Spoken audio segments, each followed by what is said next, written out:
Hello and welcome to On Knit If I Want To. I'm Andrea Mowry of Drea Renee Knits, and this is a little weekly podcast where I try my best to answer some of your questions.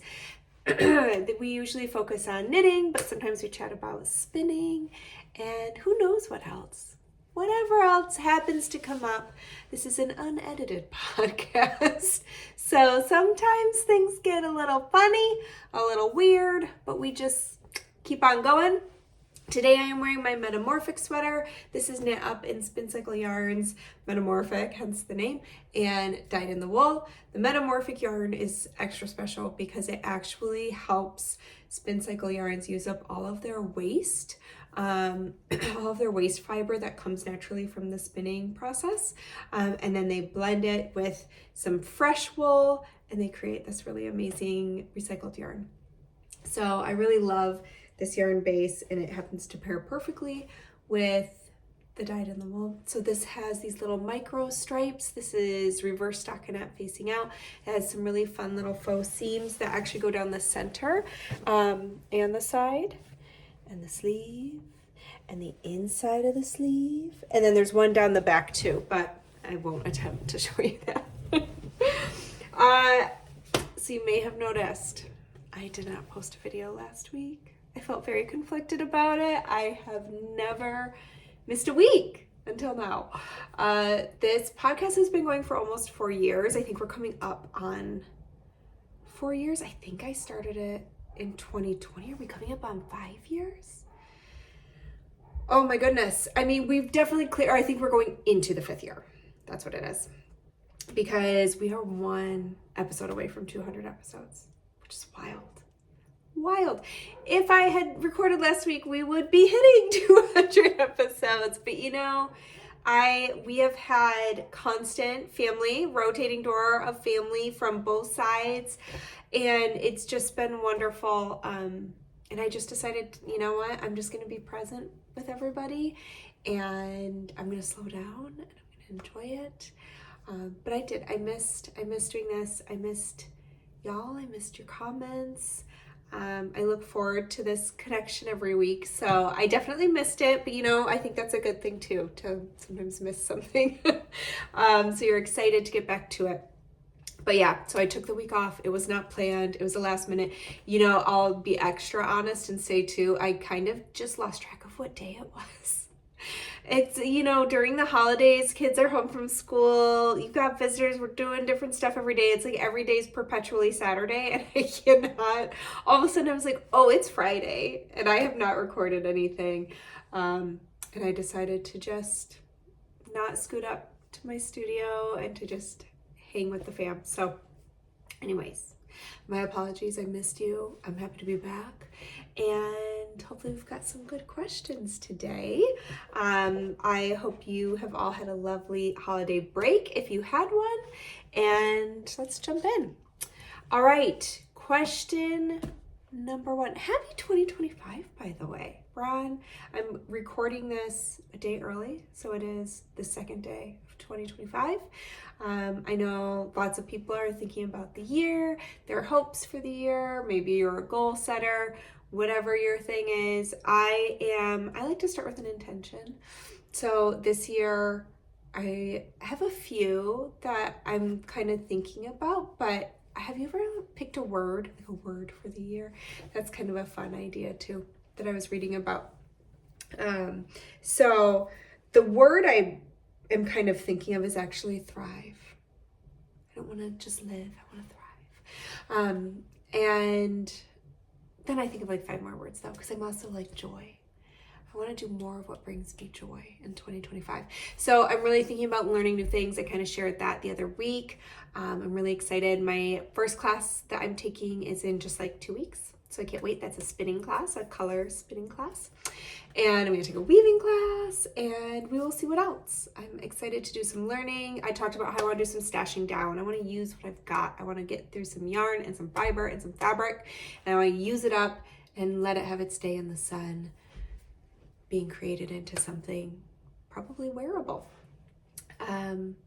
Also family. We moved back to Michigan, as I've shared, and one of the biggest catalysts of that was to get closer to family again. And we have definitely been succeeding on lots of family time. But I was even just thinking about really intentional time with our own family unit, with my kids, with my husband. So I have some fun ideas of what I'd like to do with them as our kids are getting older. I'm just starting this episode with a big old catch-up and some wandering thoughts. But when I was young, so I am number 4 of 5 kids. And when you have a whole bushel of kids like we did, especially as we got older, it just became tricky for any one kid to get attention, like to get that time with our parents, especially with my dad, because he worked a lot and his schedule, he was a realtor, so his schedule was all over the place. He wasn't always around on weekends and evenings and stuff like that. So he started taking us on what we called hot dates, and mine was actually always going to a Tigers baseball game in Detroit, which is funny because I'm not much of a sports ball person, but man, did I love those baseball game hot dates with my dad. I think too because he was so into it. It was kind of infectious. But so I was thinking about my kiddos, and I've only got 2, but they're getting older, and I just don't get a lot of one-on-one time with them. We're always kind of all together. So I was thinking about that for the new year. I'd like to be really intentional about having one-on-one time with them every month in some way. And then it also got me thinking about how fun it would be to be like, okay, I get my hot date with, my oldest, one with my youngest. A hot date with my husband would be nice. And then even like a family date. So kind of thinking about the different weekends in a month and how we can play around with some of that time. So anyways, that was one of my other thoughts. Yeah, so I'd love to hear, do you have any fun intentions for the new year? Anything that makes you feel excited? What can you do to bring more joy into your life in 2025? It's kind of how I like to approach it. But anyways, okay, let's get to some questions. Enough chitter chatter, Andrea. All right. I want to knit your Shifty pattern, and it calls for a sport weight yarn. I have some lovely fingering and sock weight yarn that I want to use for it. So I'm wondering if I should size up. Normally I wouldn't worry too much about going up a size, but your notes mentioned that testers found that no ease works best. I would normally knit the size 2 for this pattern, but should I make the size 3 since my yarn is lighter? Okay, so I'm shaking my water because I just added my electrolytes to it. And of course, I don't know if you could already hear me putting on my lotion. If you've been here for a little while, you know that every time I start an episode, I'm like, oh, I'm thirsty. Oh, my hands are dry. But, okay. So, I personally will probably never give the advice to just knit a different size if you are choosing to change the weight of yarn than what the pattern calls for. And the reason I don't feel comfortable giving that advice is because that's just not really the way it works in my mind. Like your gauge isn't just magically going to then make that next size be the size you want in all the different ways when you have a completely different stitch and row gauge. I think the only way to know that you're going to then achieve what you are hoping to achieve would be to do the math and make sure that this new gauge gets you the dimensions that you are hoping to get, which you can do. I have done it. Before I ever became a knitwear designer, I had really specific yarn that I wanted to use. I had a pattern I really wanted to knit. They were not meant for each other. So I did a gauge swatch, found the fabric I liked, figured out my gauge, and then I looked at that schematic and throughout the instructions of that pattern, and I redid the math so I knew how many stitches I needed to be casting on and working with. I knew how my length was going to change with my new row gauge, at least so that you can compare and be like, okay, this is close enough to what I'm trying to achieve. Maybe it's not perfect, and that's fine. I mean, knitwear is flexible. This isn't stiff woven fabric. It really does have elasticity to it. So I think there's wiggle room. It doesn't have to be perfect, but I don't like recommending to somebody, just because yarn's expensive. It takes a lot of time to knit a sweater. So I don't want to say, oh yeah, just knit a different size and cross your fingers and hope it gets you to where you want to go.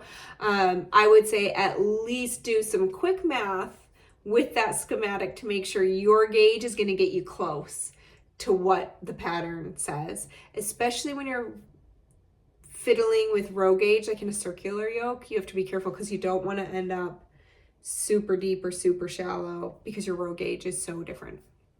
So I would do a little math if that's what you want to do. I will say though, so I used dyed in the wool for that yarn, and Nocturne in version 2, and that yarn is approximately 200 yards to 50 grams, which is a very similar ratio to many 2-ply or more ply, but to many worsted spun plied fingering weight yarns. So before you even start thinking about playing around with the sizing, what I would do is knit yourself a gauge swatch, make it big enough to get an accurate one, at least 6 by 6 inches, which would be what, 15 by 15 centimeters, I believe. Sorry, our recycling's getting picked up right now. So that is what I would do, is I would knit up a big gauge swatch, and I would say you might not even need to worry about this because your gauge you might be able to get gauge. Even by, maybe you need to adjust your needle size a little bit. Definitely you want to get a fabric you like. So don't change needle sizes so much that it's altering the fabric too much for what you would like. And make sure to wet block and let your swatch dry. But I would start there. Start there. See if you actually can get gauge with your yarns, because you might be able to. If you can't and you do want to try knitting a different size with your gauge, find out what your gauge is and do some quick math. Look at the schematic. And so what I mean by this is I would take your goal circumference. So you were thinking about, and I see you're writing in inches, so I'm just going to stick with that. So you would normally knit the 34.5 inch bust. So that's kind of your goal that you're going for. So I would take your new gauge and I would multiply your stitches per 1 inch times the 34.5 inches and see how many stitches that is. And then look at the sizes and see for the body of the sweater. So once you get past the divide, see how many stitches you'll have on your needle and see if it is close to the number you're coming up with, if that is size 2 or size 3, and just see if those numbers correlate, because then you're at least getting close on stitches to what the pattern calls for. Anyways, now I feel like I don't want to confuse anybody. That's always the tricky part about this podcast. But that's where I would start and see where you get. Okay, quick sip.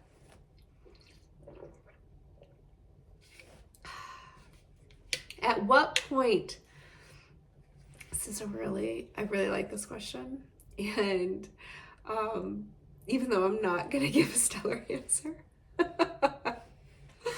at what point does knitting become small circumference knitting? I was thinking about this as I swatched in the round, doing the cheat swatching in the round. So I'm guessing what you mean by cheat swatching is you hold the strand around the back instead of actually knitting a tube. And I was wondering, I know I knit tighter in small circumference and was wondering how large a swatch would I need to do to avoid small circumference. So I really enjoyed this question because these are things I think about, like, where do we draw the line? So here is what I consider small circumference.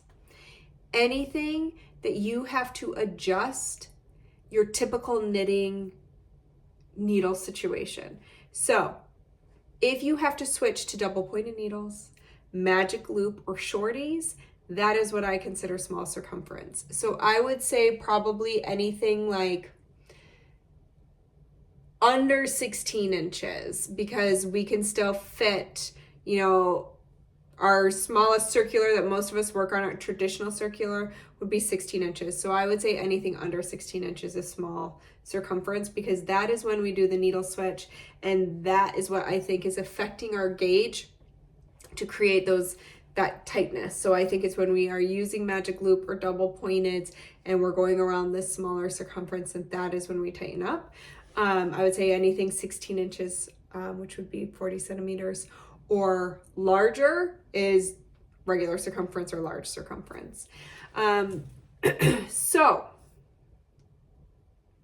per your question though, I think this got me thinking about swatching in the round, because if you are knitting a little tube that's like the size of a sock for your in the round swatch, that to me is going to mimic small circumference knitting. And so are you really getting a true gauge for what your project will be, because your large circumference is probably going to be a little looser.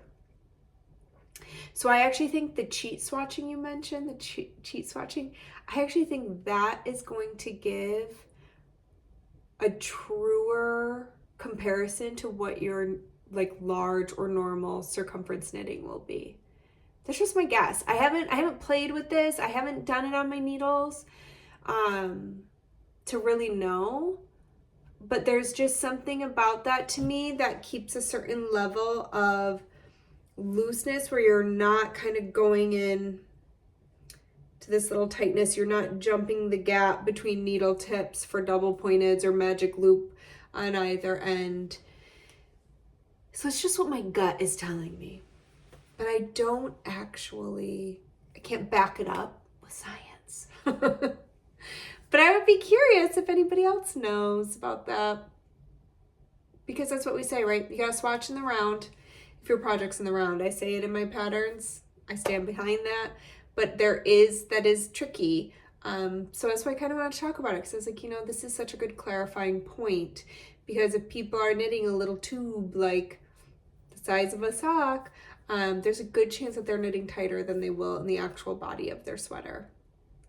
So I'm going to throw in a link to this cheat swatching we're talking about, but basically all we're saying is, if I'm talking about the same thing that the person asking the question was, is when you're going to knit across your row, but then instead of turning, you're just going to hold a big strand of loose yarn and wrap it around the back. You slide your stitches back to the beginning of your needle and you knit across that row again. So you're never knitting the back of the work. So that's how it mimics knitting in the round without actually having to do like a little tube or a big tube, because if you do a little tube, you got to cut it so it can lay flat so you can get a good measurement.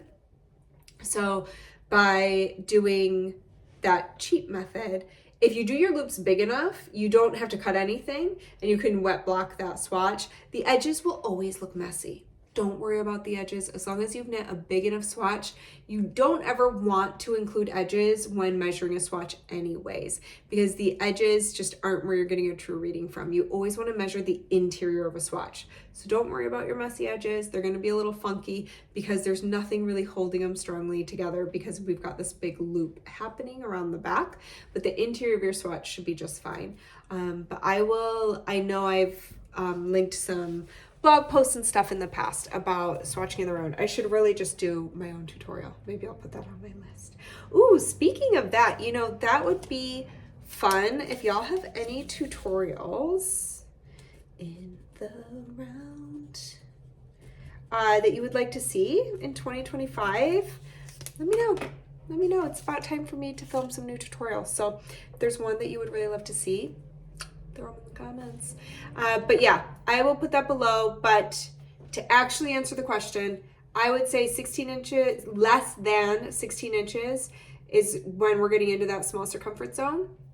Greater than 16 inches, I would say is regular or large circumference. And I think if you're swatching to match what will be like the body of a sweater, I think the cheat method is going to give us a truer result than doing a little tiny tube. So I'll post a little link below to help with that. All right, let's go to question number 3. Ooh, my question for you is about socks. I consider myself a confident intermediate knitter and have knit many sweaters, hats, and shawls over the past 5 years, but have never tackled socks. My LYS is offering a sock class in the new year featuring your DRK Everyday socks, and I'm on the fence about signing up. While I really enjoy the classroom setting, I am wondering if I can get by teaching myself the pattern and saving some money.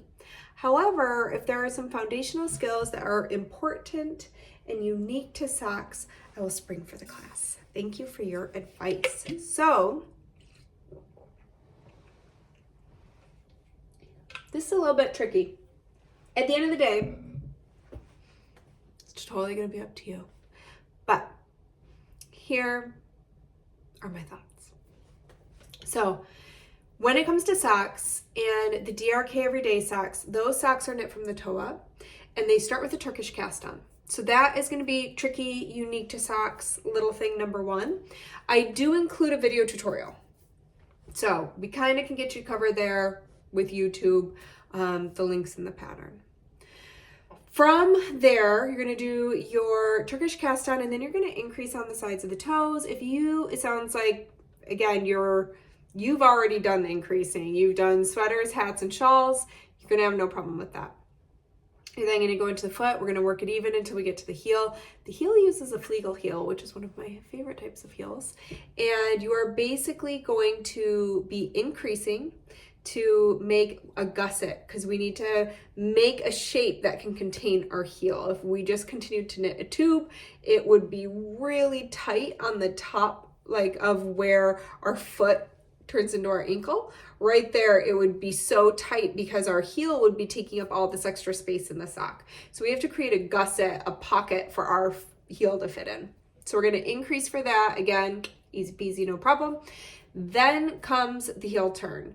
And so from there is where we are going to be doing some decreases combined with some short rows. And that is going to be the Flegel heel shaping.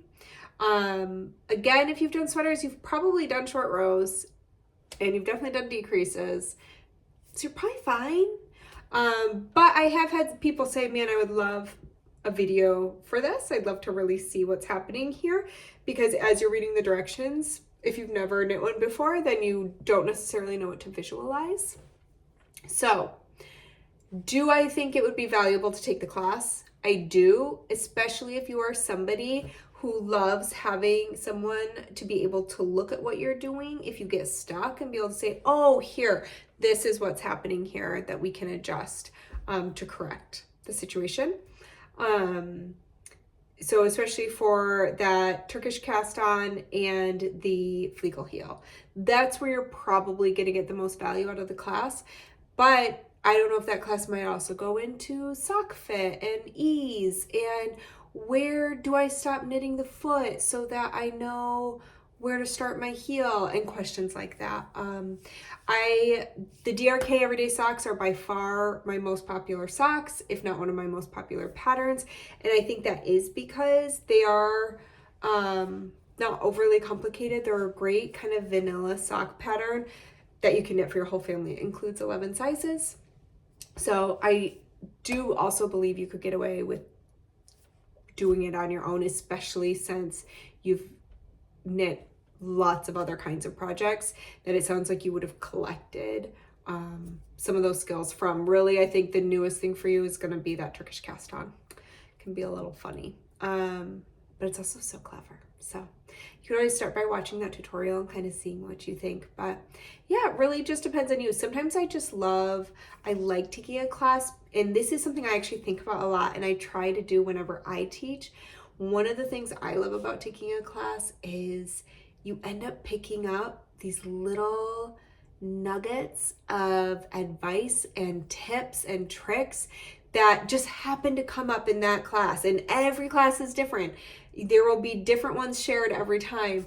And that's kind of something I love about being in a classroom, is you might end up walking away with great tips for future projects that might not even have anything to do with socks, or are a great tip for socks that's going to make your success with them even better and quicker, you know. So it's totally personal. And what you want to do, I think you could tackle them on your own. It also sounds like you could pick up some great things in a workshop. All right, question 4. Excuse me. I'm a beginner spinner and was kindly gifted 2 braids of Malabrigo for Christmas. The 2 braids are in different colorways but have similar tones. I think I could combine them in some way. I also have fiber in solid colors that would pair nicely with the colors in the 2 variegated braids. How would you suggest spinning these braids, and what project could I use the finished yarns in? I think I've heard you discuss combo spinning before, but I'd also love to hear how you pair and choose colors and organize your fiber before spinning to avoid muddiness and to let each color shine. I'd also love to hear any pattern recommendations for the yarn I hope to make. I'm especially interested in shawls, but would love to hear your thoughts. Okay, so let's do this. I don't trust my memory, so we take notes as we go. All right. Let's start with pattern recs. I would recommend my traveler shawl. I would recommend the traveler cowl. I would recommend most of my patterns, but those are specifically for handspun. And you can also find in my Ravelry group, I've started like spinning threads. Right now there's actually a DRK traveler, DRK spins to knit the traveler knit along. It ends in February, which I'm like, oh my gosh, it's coming up. We've only got like 2 months left. It feels like it's been going for so long that it's just like endless. It will go on forevermore. But I'm like, oh no, it's not. It's coming to an end. Anyways, so that is what I would recommend. I'm going to put the traveler shawl and cowl as probably my top recommendation for you. Now let's talk about color. I believe I even have it in, I wonder if I saved it in a highlight. I was just looking for my phone, but guess what? I am recording on my phone. So I have shown on Instagram how I pick colors for a combo spin. I'm gonna see if I can pull up my Instagram on my computer so I can just see if I saved it.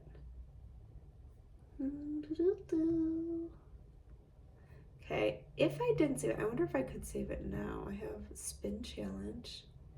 Would this include it somewhere? Okay, while I fiddle through this, I do it really similar to how you're talking about. Okay, it's not saved. Not saved. Basically, I lay out my colors that I'm thinking about combining. I love combo spins for a few different reasons. You will come up with every yarn we spin, even if we spin the same braid, our yarns are going to be and look different. But something about combo spins just like ups that level of uniqueness. It's also so great for stretching your yardage that you want to achieve out of a spin. So when you only have one braid, you can only knit or crochet or weave so much out of that one braid depending on how you spin it and how much yardage you get out of it. So I do love to combine braids because I know, okay, now I'm gonna have that much more to work with, because I do tend to love knitting bigger projects such as sweaters and shawls. So I just like the option of more yardage. I just love combo spinning because it's so fun. I never really know what I'm gonna get till the end, but I don't think I've ever disliked any of my combo spins that I've ever done. So it sounds like you're already on the right path. You're noticing these similarities between your 2 braids. So what you could do is you could just spin those 2 braids and you could just do a 2-ply. You could spin one braid end to end and the other one end to end and then ply the 2 together and see what you get. Sounds like you also have some solids or some semi-solids that pair nicely with them. You could spin those separately and then use them all in a project together, such as it could be really beautiful to use the solid as your main color and then use your variegated combo braid as color work or mosaic or something like that, or brioche would be lovely, 2-color brioche. Or you could also throw in a solid color and make it a 3-ply combo spin. 3-ply combo spins are my favorite. That's like my jam. I love a 3-ply. So I would do 1 ply of each. The solid, you don't really have to think about breaking down that braid because it's a solid. So you're just gonna spin it end to end. You can break it into thinner strips if you want, if that's easier to spin from. Your 2-color braids are where you probably do want some forethought of how you want to break those braids down. I would open them up. I would look at, okay, am I finding a color repeat that is happening within this braid? So what happens a lot of times is, depending on how that dyer, I'm looking to see if there's anything I can hold up. Depending on how that dyer arranged the fiber before they added the color, the dye, will determine what kind of repeating is actually going to happen here. So the reason I like to look at that is, depending on how they applied the color, if it's in short little chunks like this, or if it's in bigger ones like this, that might help me decide, okay, well, every time I divide that braid vertically, I am shortening how long that one color can go for before it goes into the next color of a variegated braid. Because the more fiber I have, as it's spun, it stretches out that section of color. But if it's a thinner section of fiber, it can't stretch out as far as a thicker section of fiber. So I might be thinking about, well, what am I hoping to knit out of this? And do I care how long a color section might go for? If I am knitting, the main time this is important to me is in a sweater, because if I am knitting the body of a sweater, I might not want to have these like sections of color that can't even complete around because they're so short. Or maybe I do. You just have to decide. But I will also say that probably 75-80% of the time, I don't even worry about it. Because spinning's also my full-on leading with my heart, leading with my joy. What do I feel like doing right now? I'm not going to overthink it. I'm not going to overplan it. I just want to spin. And so a lot of times I will just be like, okay, I'm going to break this down into a comfortable amount of fiber for me to spin from. That's how many times I'm going to like strip that braid vertically, and I'm just going to go. And again, I have yet to be disappointed in a combo spin. So, and I haven't really run into the muddy thing. Where you're going to have bigger muddy issues is if you are trying to combo spin complementary colors. If you're trying to combo spin colors that are too contrasty. So if you have a braid that's very yellow dominant, I probably wouldn't combo spin that with one that's very yellow. Did I say yellow already? I'm getting distracted by the fluffy flakes outside of my window. Purple and yellow is the example I'm using.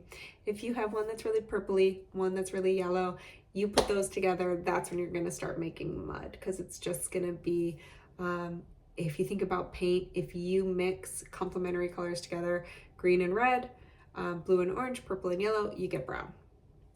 So that's where you want to be careful with that, is try not to go too much. Like if you looked at a color wheel, you don't necessarily want to combine things that are on opposite sides. Now, if they have a little bit of their complementary color, that can be lovely because it adds this surprise, this pop of color that can be like, ooh, that's really neat. But you definitely I don't want there to be too much of that. So I tend to go with colorways that are fairly similar. It's great for like one-off colorways from dyers when they're playing around and they do the one-of-a-kinds, the OOAKs. Those can be really, really lovely because some of them are quite similar, but they're just different enough that they do this like, ooh, what's going to happen here thing. And then sometimes too, last tip, I know I'm going on and on about this one, but my last tip would be, I love when I want to play with the color shifting, I might leave one of those variegated braids thicker so that that one has slower color changes. But then your other variegated braid, I might strip that into thinner strips. Like let's say I'd break that down into fours, into quarters, and spin those end to end. So you have one that's shifting really slowly while the other one's shifting a little quicker, and that can be a really neat effect. So anyways, there are some of my ideas, but the best way to know what you love is to just try things. Try them out and see what you think. And I bet it'll be beautiful.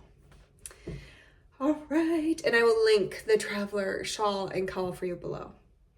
Okay, question number 5. Oh, this one also was kind of jumping on to the combo spin, or this also, it's not just spinning though. This person actually was talking about yarn. So let's add this one to the last one.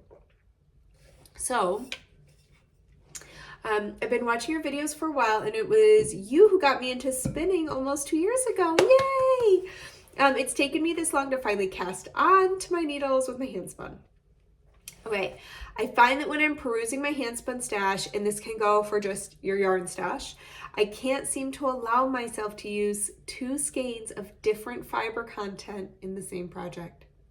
Would you do that? A skein of Cormo and a skein of Rambo? Once the project is knitted and washed, would the yarns react, bloom differently, and look weird? Furthermore, I want to combo spin certain braids of hand-dyed fiber in my stash, but again, they're not the same fiber content. Would you apply 2 singles of different wool contents? 100%. I have, I will, I love to combine all the things. I don't even pause or hesitate when I am combining different fibers together, whether it be knitting in a project or when I'm doing a spin. So I have absolutely done 2 plies of different fiber together. I have held 2 together that are different fiber contents. I think something that could help you maybe break out of that a little bit is seeing, or like, I shouldn't say that, let me say another way to think about it, another approach to it is, for instance, I love to hold like a baby Surrey alpaca with a just traditional wool yarn, maybe a rambouillet. And then think about all the interesting blends people do. So I know where you're coming from is more like you don't want to hold, like maybe you're thinking, well, if I'm doing a project and I knit the body out of this Cormo yarn I spun, I don't know if it's okay to do the color work in the rambouillet yarn I spun, or, you know, 1 ply of Cormo, 1 ply of rambouillet. So let's start with the spinning. As far as spinning goes, you can always just do a little sample and see if you like it. So spin up just a little bit of the 2 different ones you're thinking about doing, ply them together, wash them, knit it into a little baby swatch, and see what you think. I have absolutely done it, and I really like it. I don't find there to be an issue. I don't ever see a yarn that's like, oh, what's happening there? It just works itself out. And as far as knitting with them, I love texture in my knits. So I think that's part of, like, I don't mind if there's a couple, like, something different going on. One of my favorite colorwork sweaters I've done was actually using 1 colorway, but the body of the yarn was I think it was like a merino yak silk, maybe single ply yarn. And then the colorwork was brushed Surrey alpaca. So 1 colorway, but I could do this color work because the 2 yarns completely took the yarn differently, but also the color work was done with this really like fuzzy fun yarn. It's my pink velvet sweater. So I say yes, and I encourage you to do it because it's fun, and sometimes you might just have like these 2 that would go together so well. So I wouldn't let their fiber content hold you back. I'm sure that there's some things to think about. I will say that I tend to stay within the wool zone as far as I'll use all kinds of different wool breeds, sheep breeds, but I'm kind of hanging out with wool. And I'll have other things like in a bat or in a blend, like silk or yak or camel or cashmere or what have you, but a lot of the things I use do still have some wool content, except for, say, like that Surrey alpaca yarn that has a silk core that doesn't have any wool in it. That would be probably the only place that doesn't have any wool. But so basically all I'm saying is I don't use a ton of 100% cotton or linen or bamboo. Those things I would definitely, if I was spinning and I wasn't blending the fibers together using a blending board or a drum carder or something to make a bat to spin it as one, that I would definitely sample, because I don't know what would happen to, say, a bamboo ply held with a wool ply. I don't know how that would react. But I feel like a lot of the animal fibers play pretty well together. So yeah, I hope you do it. Okay, I threw in a bonus question since I missed last week. And just because I'm very excited about weaving this year. So the question is, I'm in the market for a new loom and I'm so curious about what type you have. I have a rigid heddle, but table and floor looms are calling my name. Also, my new support spindle arrived today. Any tips? Okay, so as far as the loom, I have, and after this, I'm gonna show you my loom because I have a project on it and I'm really excited about it. But I was so lucky. My friend Rachel is the reason that I got into weaving. She really pushed me to do it, and I remember she told me there was an amazing teacher at Harrisville, and he's not there anymore, but his name was Tom Gibson, and it was so great to take his class, and it was, I think, his last year of teaching before he retired. And so my friend Rachel was like, you have to go take a class with him before he retires. And I was like, okay, I will go, but I have no space in my life for another hobby. So I'm not going to get into weaving, but I'll go. Well, of course, by the end of the week, I was like, maybe I should get a loom. So, weaving's so fascinating. That week, holy smokes, we would get to class probably around 8 or 9, and we were there till 5, and then you can stay. They let you go into the area where class is. You actually get to be there as much as you want, like 24 hours a day if you want to keep working on your project and stuff. So we would usually stay later. I had to go to bed every night at like 8 because we were learning so much that by evening I was exhausted. And I am just fascinated by it. There is so much.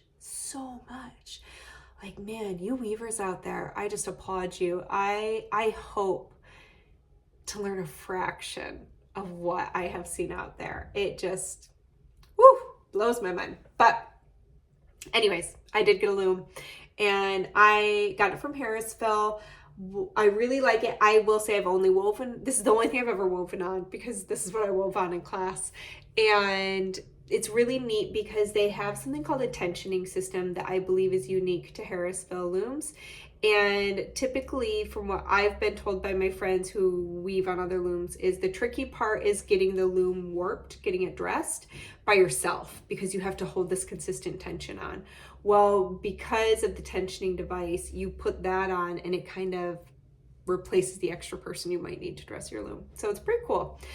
They have all kinds of looms. They have, floor looms and rigid heddle, and even the little looms that we probably all tried out as kids to make hot pets. But but I have the Model T8, which is an 8 harness floor loom. It's a 36-inch wide, so I can make a 36-inch piece of fabric on it. And I'm really happy with it. I was so scared when we moved that something was going to happen to it. I built it myself, so they send it to you, and you have to assemble it. You can, I think, pay to have them build it, but I did it all myself. There's a video back on my on my Instagram that you can see, because you have to like sand it all down and oil it and put it all together. I remember when it came, I was like, what have I gotten myself into? But it was actually really empowering. It was really neat to be able to do it. But anyways, when we had to move, I had to take it apart to a certain degree to keep it safe in the moving truck. So I was pretty nervous about what would happen, but I got it rebuilt and then I got a project put on it and I'm so excited. So my project's going pretty good. So I'm going to take you over there. I have no idea. I don't think I can flip this mid-video. Can I? Nope. Okay. So here is my loom. And a little peek of my studio. Please don't judge it. It's a little messy right now with the holidays and chaos. But this is my loom in my room. And here, can you see? Sure it's focusing. This is my current project. And I'm actually almost done. I think I only have like 5 more repeats. This is a repeat. I only have about 5 more. So that is going to be a scarf. And I'm just so excited. You can see here's the back of her. Da, da, da. Little more sneak peeks of my studio. We are still planning on doing a studio tour. But yeah, it'll be post-holiday when I have had a second to catch my breath and actually finish unpacking, because that's all come to a standstill. So there's like a box right here that's supposed to get unpacked, but someday in the next, I would say, month or 2, we'll do a studio tour. But anyways, that's my loom. I love it. And I can't wait to finish this project. I have to do some practicing for my class because I'm a little afraid for this other class I signed up for that I'm in a little over my head. So I'm like, okay, it's time to learn some weaving. But I'm so excited. I'm excited to be learning all the new things. All right. Oh my gosh, it's 46 minutes. So here you go. I leave you alone for a week, but now I'm making you hang out with me for way too long the next week. So thank you so much for being here. And here's to a new year. Here's to 2025. I hope to spend it with you every Friday from here on out. And happy making. Bye.